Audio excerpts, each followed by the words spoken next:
বাংলা ছবিতে প্রথম থ্রিলার, বড় পর্দায় প্রথম গোয়েন্দা গল্প কবে দেখা গিয়েছিল জানেন? থ্রিলার মুখর হয়ে গেছে বাংলা সিনেমা, এমন অভিযোগ এখন হামেশাই শোনা যায়। কিন্তু বাংলা সিনেমায় প্রথম থ্রিলার কবে দেখা গিয়েছিল? একটু গোয়েন্দাগিরি করা যেতেই পারে।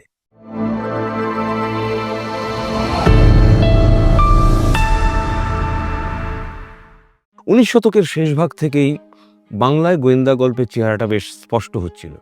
20 শতকের গোড়ায় প্রিয়নাথ মুখোপাধ্যায় থেকে পাঁচকড়ি দে, দীনেন্দ্র কুমার রায় থেকে হেমেন্দ্র কুমার রায়, এসব এসে জমা হয়েছেন বাঙালির বইয়ের তাকে। এর মধ্যে বাংলা ছবিও নির্বাক থেকে সবাক হয়েছে।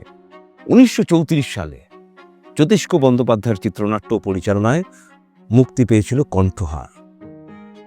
পোস্টারে লাল ডুবুরির সাজে এক রহস্যময় ব্যক্তি সিলুয়েটে এক নারী হত্যা করছে এক পুরুষকে ছুরিকাঘাতে। বিক্ষিপ্তভাবে হেলিকপ্টার বা সাবমেরিনও দেখা যাচ্ছে। পাল্প প্রচ্ছদের আদলে তৈরি এই পোস্টার আভাস দেয় এই ছবির গল্পেও ছিল সেই সময়ের গোয়েন্দা গল্পের মতোই পাল্প ও নোয়া ধাঁচের ইঙ্গিত। পোস্টারে গোয়েন্দা কাহিনী শব্দটিও উল্লেখ করা ছিল। প্রাপ্ত তথ্যের ভিত্তিতে ধরে নেওয়া যায় বাংলা ছবির প্রথম থ্রিলার এটি। ঘটনাচক্রে এর ঠিক 2 বছর আগেই বাংলা সাহিত্যে আত্মপ্রকাশ করেছিলেন আরেক গোয়েন্দা, ব্যোমকেশ বক্সী।